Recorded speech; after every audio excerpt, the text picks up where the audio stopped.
નમસ્કાર વિદ્યાર્થી મિત્રો, શ્રી હિરપરા કન્યા વિદ્યાલય કાલાવર લર્નિંગ અભ્યાસક્રમમાં આપનું હાર્દિક સ્વાગત છે। ધોરણ 11 આર્ટ્સ, વિષય ભૂગોળ, એમાં પાઠ નંબર 16 ભૌગોલિક માહિતી અને નકશા નિર્માણ। તો ભૌગોલિક માહિતીને આધારે કઈ રીતે નકશાનું નિર્માણ થાય છે એના વિશે આજે આપણે ચર્ચા કરવા જઈ રહ્યા છીએ। તો વિદ્યાર્થી મિત્રો, જ્યારે પણ આ વિડીયો જોતા હોય ત્યારે બાજુમાં પાઠ્યપુસ્તક ખુલ્લું રાખજો, જેથી કરીને સમજવામાં સરળ રહે। તો પ્રસ્તાવના જોઈએ કે ભૂગોળ માનવીના રહેઠાણ તરીકે પૃથ્વીનો અભ્યાસ કરે છે। ભૂગોળ માનવીને રહેઠાણ તરીકે પૃથ્વીનો અભ્યાસ કરે છે। ભૂગોળમાં વિષય વસ્તુના પાયામાં પ્રાયોગિક કાર્ય રહેલું છે। ભૂગોળ વિષય વસ્તુમાં સૌથી પાયાનું કાર્ય ગણાય છે। ક્ષેત્ર કાર્ય અને પ્રયોગશાળાનું કાર્ય એ પ્રાયોગિક કાર્યનું હાદ છે। એનું ક્ષેત્ર કાર્ય એટલે કે ભૂમિનું વિસ્તાર કેટલું છે એ એનું પ્રાયોગિક કાર્યનું હદ છે। ક્ષેત્ર કાર્યમાં જે તે પ્રદેશમાં જઈને નિરીક્ષણ કરવાનું હોય છે અને પ્રત્યક્ષ અભ્યાસ દ્વારા જરૂરી બાબતોની માહિતી એકઠી કરવાની હોય છે, અને આ બાબતો પ્રત્યક્ષ અભ્યાસ કરી અને જુદી જુદી માહિતીઓ એકઠી કરવી પડે છે।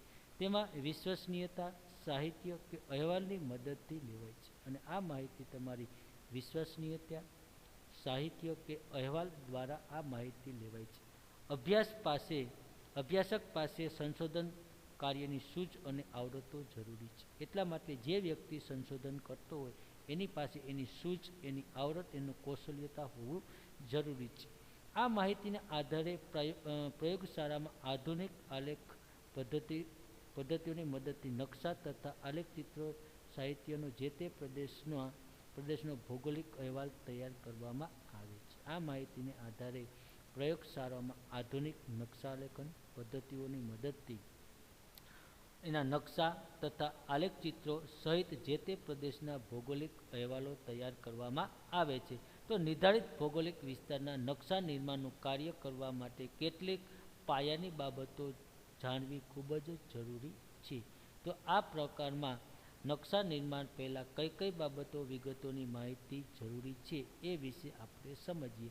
તો અક્ષાંશ વૃત્તો અને રેખાંશ વૃત્તો, સૌ પ્રથમ આપણે કોઈ પણ વસ્તુના નકશાઓનું નિર્માણ કરવું હોય તો એના અક્ષાંશ વૃત્તો અને રેખાંશ વૃત્તોની માહિતી હોવી જોઈએ। તો અક્ષાંશો: ગોળાકાર પૃથ્વી પોતાની ધરી પર 24 કલાકમાં એક આંટો ફરે છે। ગોળાર્ધ પર પૃથ્વીનો ગોળાર્ધ આખી એક ચક્કર મારતા એક આંટો પૂરો કરતા એને 24 કલાક જેટલો સમય લાગે, તેથી પૃથ્વી દૈનિક ગતિ કરે છે। આ ઉપરથી કહી શકાય કે પૃથ્વી કાયમી પોતાની જગ્યા ઉપર ગતિ કરે છે। પૃથ્વી સપાટી પર આવેલું કોઈ પણ સ્થળ, જેમ કે અમદાવાદ સ્થળ 24 કલાકમાં એક આંટો પૂરો કરે છે। પૃથ્વી પોતાના સ્થળ પર આવેલું સ્થળ, દાખલા તરીકે અમદાવાદ સ્થળ રહ્યું તો પાછું અમદાવાદ સ્થળ આવતા એને 24 કલાકમાં એક આંટો પૂરો કરે છે, અને એક કાલ્પનિક વૃત્ત રચે છે, અને એક આંટો પૂરો કરે છે ત્યારે તેને એક કાલ્પનિક વૃત્ત રચે છે। આ વર્તુળને અક્ષાંશ કહેવાય છે, અને આ જે કાલ્પનિક વર્તુળ રચે છે એને આપણે કાલ્પનિક અક્ષાંશ કહેવાય છે। અક્ષ વત્તા અંશ વત્તા વૃત્ત, અક્ષ વત્તા અંશ વત્તા વૃત્ત, વર્તુળ એટલે અક્ષાંશ વૃત્ત। અક્ષાંશ વૃત્તની સંધિ પડે છે અક્ષ વત્તા અંશ વત્તા વૃત્ત, એટલે કે વર્તુળ એટલે અક્ષાંશ વૃત્ત। વિષુવવૃત્તીય એટલે કે શૂન્ય અંશ અક્ષાંશ વૃત્ત, કે જે તે મુખ્ય સૌથી મોટી અક્ષાંશ વૃત્ત છે।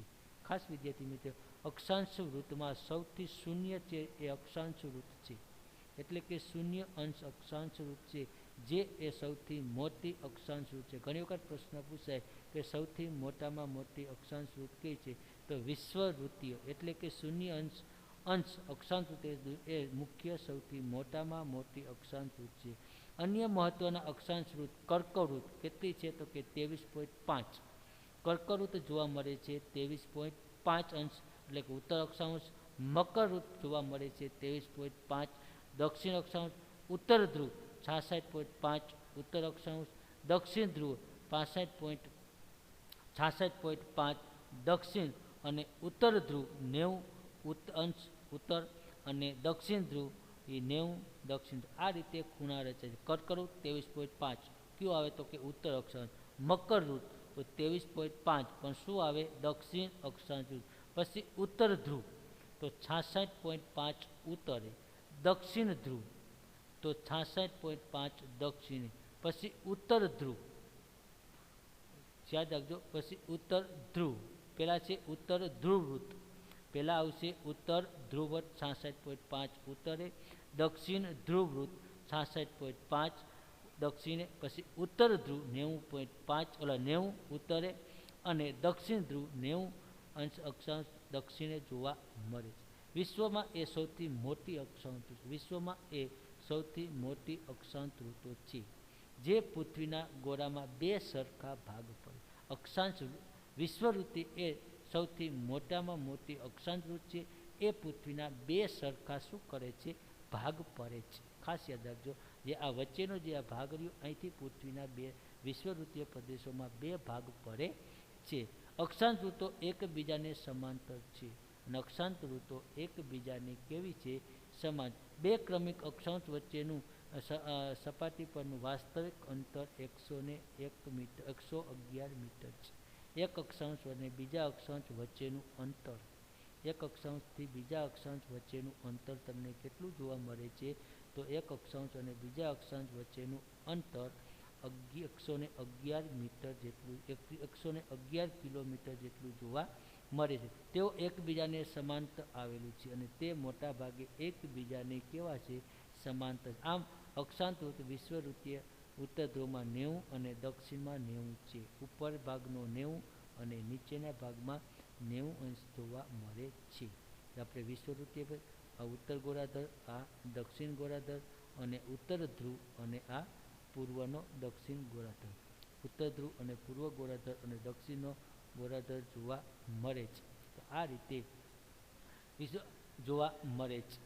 પૃથ્વી સપાટી પરનો કોઈ પણ સ્થળેથી સીધી રેખા દ્વારા પૃથ્વીના કેન્દ્ર સાથે સરખાવવામાં આવે છે. આમ પૃથ્વી સપાટી પરના કોઈ પણ સ્થળે સીધી રેખા દ્વારા પૃથ્વીના કેન્દ્ર સાથે જોડવામાં આવે તો તે સીધી રેખા અને વિશ્વવૃત્તની કાલ્પનિક સપાટી દ્વારા પૃથ્વીના કેન્દ્રને આગળ બનતા ખૂણા એ સ્થળ અને સ્થળના અક્ષાંશો કહેવાય છે. આ રીતે કાલ્પનિક, જો આ જે બધી પૃથ્વી પર દોરેલી છે એ કાલ્પનિક રેખાઓ છે. કેવી છે?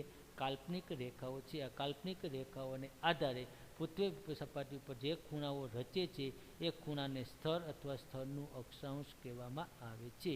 પૃથ્વી સપાટી પર વિશ્વવૃત્તિ ઉત્તરે 45 અંશ પર આવેલા બધા જ સ્થળોએ જોડતા વૃત્તને કે વર્તુળને 45 અંશ ઉત્તર અક્ષાંશ કહેવામાં આવે છે. આમ પૃથ્વી સપાટી ઉપર વિશ્વવૃત્તની બાજુમાં ઉત્તરે 45 પર આવેલા બધા જ સ્થળોને જોડતા વૃત્તને વર્તુળને 45 અંશનો અક્ષાંશ કહેવાય છે. એટલે એટલા માટે 100 ઉપરથી અહીંથી અહીંયા સુધીનો માપ, વિશ્વવૃત્તિનો ઉપરનો ભાગ 180 અને નીચેનો ભાગ 80, એટલે કુલ આખા વર્તુળનું માપ 360 થતું જોવા મળે છે.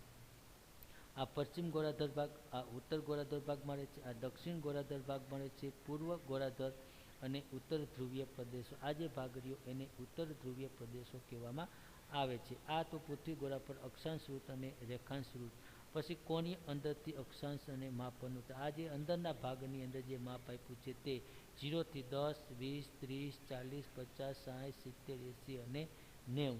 અહીંયા 90, આ જ રીતે અહીંયા 10, 20, 30, 40, 50, 60, 70, 80 અને 90 જોવા મળે છે. હવે જ આપણે રેખાંશ વૃત્ત. પૃથ્વીના બંને ધ્રુવોમાંથી પસાર થતા અને પૃથ્વીના ગોળાર્ધ પરિધ રચતા વર્તુળને કાલ્પનિક અર્ધવર્તુળને રેખાંશ વૃત્ત કહે છે. જે ઉપરનો જે ભાગ રહ્યો, ઉપરથી જે લીટા આવે છે તે, આમ પૃથ્વીના બે ભાગ, ઉપર 90ના ભાગ પડે છે, આમ 180. તો પૃથ્વી પર ધ્રુવોમાંથી પસાર ઉત્તર ધ્રુવ અને દક્ષિણ ધ્રુવના ગોળાર્ધ પરિધ રચતા વર્તુળના કાલ્પનિક, આ જે લીટાઓ છે કેવા છે? કાલ્પનિક વર્તુળ ધોરણે રેખાંશવૃત્ત કહે છે. વિશ્વવૃત્તીય પૂર્વ વર્તુળ, જેમાં 360 આખા વિશ્વવૃત્તીય વર્તુળ પર 360નું આખું વર્તુળ જોવા મળે છે. તેના અંશમાંથી પસાર થતો ઉત્તર ધ્રુવ અને દક્ષિણ ધ્રુવને જોડતું અર્ધવર્તુળ દોરવામાં આવે છે. આ રીતે કુલ અંશમાંથી ઉત્તર ધ્રુવ અને દક્ષિણ ધ્રુવ વચ્ચે જોડતા અર્ધવર્તુળ દોરવામાં આવે તો તે દરેક અર્ધવર્તુળને રેખાંશ વૃત્ત કહેવામાં આવે છે. આ રીતે અડધો જે વર્તુળ દોરવામાં આવે છે એ અર્ધવર્તુળને રેખાંશ વૃત્ત કહેવામાં આવે છે. રેખાંશ વૃત્તનો અંશ શૂન્ય અંશ હોય છે. ખાસ યાદ રાખજો, મુખ્ય રેખાંશ વૃત્તને શૂન્ય અંશ કહેવામાં આવે છે અથવા તેને ગિનિચ રેખાંશ વૃત્ત કહેવામાં આવે છે, જેને કેવો કહેવાય છે? ગિનિચ રેખાંશ વૃત્ત તરીકે દર્શાવવામાં આવે છે. જે કોઈ પણ સ્થળ આ મુખ્ય રેખાંશ વૃત્તથી પૂર્વ કે પશ્ચિમ કેટલા અંશના અંતરે આવેલું છે તે દર્શાવેલું છે. આ ગિનિચ રેખાવૃત્ત છે તો એ રેખાંશ વૃત્ત અને પૂર્વ કે પશ્ચિમના કેટલા અંશના અંતરે આવેલું છે તે દર્શાવે છે. ગિનિચ રેખાંશ પૂર્વમાં 180 એટલે પૂર્વ ગોળાર્ધ અને પશ્ચિમ ગોળાર્ધમાં 180 ગોળાર્ધ આવેલું છે. ખાસ યાદ રાખજો, ગિનિચ રેખાથી અડધો પૂર્વ ભાગ 180નો ભાગ જોવા મળે છે અને બીજો પશ્ચિમનો ભાગ 180 એટલે કે પૂર્વ ગોળાર્ધ અને પશ્ચિમ ગોળાર્ધ જોવા મળે છે. એટલે કુલ 360 રેખાંશ વૃત્તો જોવા મળે છે. ખાસ વિદ્યાર્થી મિત્રો યાદ રાખજો, કેટલી રેખાંશ વૃત્ત જોવા મળે? 360. પૂર્વમાં 180 પૂર્વ ગોળાર્ધ અને પશ્ચિમમાં 180 ગોળાર્ધ જોવા મળે છે. વિષુવવૃત્તથી જેમ જેમ ધ્રુવો તરફ જઈએ તેમ તેમ રેખાંશ વૃત્ત વચ્ચેનું અંતર ઘટતું જાય છે. ખાસ વિદ્યાર્થી, વિષુવવૃત્તથી જેમ જેમ તમે ધ્રુવો તરફ જતા જશો તેમ તેમ તેના રેખાંશ વચ્ચેનું અંતર ઘટતું જતું જશે. જેમ વિષુવવૃત્તીય પ્રદેશોમાંથી જેમ જેમ તમે જશો તેમ આ રેખાઓ બધી કેવી થઈ જાય છે? નાની. તેમ તેમ તેનું અંતર ઘટતું જતું જોવા મળે છે. તેનું અંતર ઘટે. પૃથ્વી સપાટી પરના કોઈ પણ સ્થળેથી સીધી રેખા દ્વારા પૃથ્વીની ધરી સાથે કાટખૂણો જોડી દઈએ. પૃથ્વી સપાટી પરનો કોઈ પણ સ્થળેથી સીધી રેખા દ્વારા પૃથ્વીની ધરી સાથે કાટખૂણો જોડી દઈએ તો તે રેખા મૂળ રેખા એટલે કે 0 અંશ અથવા તો ગિનિચ રેખા સાથે ધરી સાથે જોડેલા અંશનો ખૂણો બનાવે તે સ્થળને રેખાંશ કહે છે. ખાસ વિદ્યાર્થી મિત્રો, રેખાંશ એટલે શું? તો પૃથ્વી સપાટી પર કોઈ પણ સ્થળે સીધી રેખા દ્વારા પૃથ્વી સપાટી પરના કોઈ પણ સ્થળને સીધી રેખા દ્વારા પૃથ્વીની ધરી સાથે કાટખૂણે જોડી દઈએ. ક્યાં જોડી દેવાનું કહે છે? તો એકબીજાનો જે અહીંયા આડી ધરી અને ઊભી ધરી જે કાટખૂણો જ્યાં જોવા મળે છે, જ્યાં જ્યાં તમને જોવા મળે છે બધી તે રેખાઓને કાટખૂણે જોડી દઈએ તો તે રેખા મૂળ રેખાંશ વૃત્ત એટલે કે 0. મૂળ રેખાંશ કઈ છે? 0 અથવા તો ગિનિચ રેખા સાથેની ધરી સાથે જોડેલા અંશનો ખૂણો બનાવે તે સ્થળને રેખાંશ કહે છે. પછી અક્ષાંશ વૃત્ત અને રેખાંશ જ્યાં એકબીજાને છેદે છે અથવા જે બિંદુએ જે તે સ્થળનું ભૌગોલિક સ્થાન દર્શાવે છે. અક્ષાંશ વૃત્ત અને રેખાંશ જ્યાં બે એકબીજાને છેદે છે તે છેદ બિંદુને આધારે તે પોતાનું સ્થળ દર્શાવે છે. જે જગ્યા દર્શાવે છે એ પોતાનું સ્થળ દર્શાવતું જોવા મળે છે. દિલ્હી રહ્યો 28.38 ઉત્તર અક્ષાંશ અને 77.12 પૂર્વ રેખાંશ વૃત્ત પર આવેલું છે. આપણું દિલ્હી ક્યાં આવેલું છે? તો આપણે જોઈ શકાય છે ઉત્તર અક્ષાંશ અને પૂર્વ અક્ષાંશ. તો કે 28.38 ઉત્તર અક્ષાંશ અને 77.12 પૂર્વ રેખાંશ વચ્ચે આપણે અહીંયા દિલ્હી આવેલું જોવા મળે છે. તો આ રીતે કોઈપણ પ્રદેશનું અક્ષાંશ અને રેખાંશ ઉપરથી એનું સ્થળ ક્યાં આવેલું છે એ નકશાના માધ્યમથી જાણી શકીએ છીએ. ત્યાર પછી સમય. તો પૃથ્વી પોતાની કાલ્પનિક ધરી પશ્ચિમથી પૂર્વ તરફ ફરે છે. ખાસ યાદ રાખજો, પૃથ્વી પોતાની કાલ્પનિક ધરી પર પશ્ચિમથી પૂર્વની દિશામાં ફરે છે. તેને એક આંટો પૂરો કરતા કેટલો સમય લાગે છે? તો કે 24 કલાકનો સમય લાગે છે. તો પૃથ્વી ઉપર કુલ 360 રેખાંશ વૃત્ત કાલ્પનિક આવે છે. પૃથ્વી ઉપર કુલ કેટલા છે? તો કે 360 રેખાંશ વૃત્ત આપેલા છે. આમ પૃથ્વી 24 કલાકમાં 360 રેખાંશ જેટલું અંતર કાપે છે. પૃથ્વીને એક આંટો મારતા 24 કલાક લાગે તો 24 કલાકમાં 360 કેટલા? તો 360 રેખાંશ કાપે છે. એટલે કે એક કલાકમાં કેટલી રેખાંશ કાપે છે? 15. તો 360 ભાગ્યા 24 એટલે એક કલાકમાં તે 15 રેખાંશના આંટા મારતું જોવા રેખાંશ કપાય છે. તો 4 મિનિટને તથા 4 મિનિટમાં એક રેખાંશ એટલું અંતર કાપે છે. આના ઉપરથી કહી શકાય કે 4 મિનિટ થાય એટલે એક રેખાંશ કાપે છે. એક કલાકની અંદર તે કેટલું કાપે છે? તો કે 15 રેખાંશ. એટલે 4 મિનિટમાં એક, 15 ચોકું ને 60 એટલે 4 મિનિટમાં એક રેખાંશ અંતર કાપે છે. આમ પૃથ્વી દૈનિક ગતિ પરથી સમાન સમય માપે શક્ય બને છે. આની પરથી તમારે સમય નક્કી કરવો હોય તો સમય નક્કી કરી શકીએ છીએ. તો અહીંયા સુધી રાખીએ છીએ. નેક્સ્ટ લેક્ચરમાં સ્થાનિક સમય પ્રસાર માન્ય એની વિશે ચર્ચા કરશું. ત્યાં સુધી ઘરમાં રહો, સુરક્ષિત રહો.